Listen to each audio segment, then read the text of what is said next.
You're the one who was attacked by the grizzly? I'm the one that survived.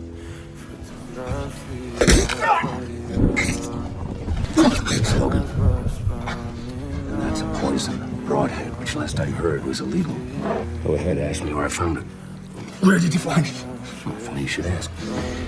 I pulled it out of the back of a grizzly. Whoever shot it didn't have wind or the balls to track the animal properly and put it out of its misery. I don't know what you're talking about. Because I don't dip my arrows on anything.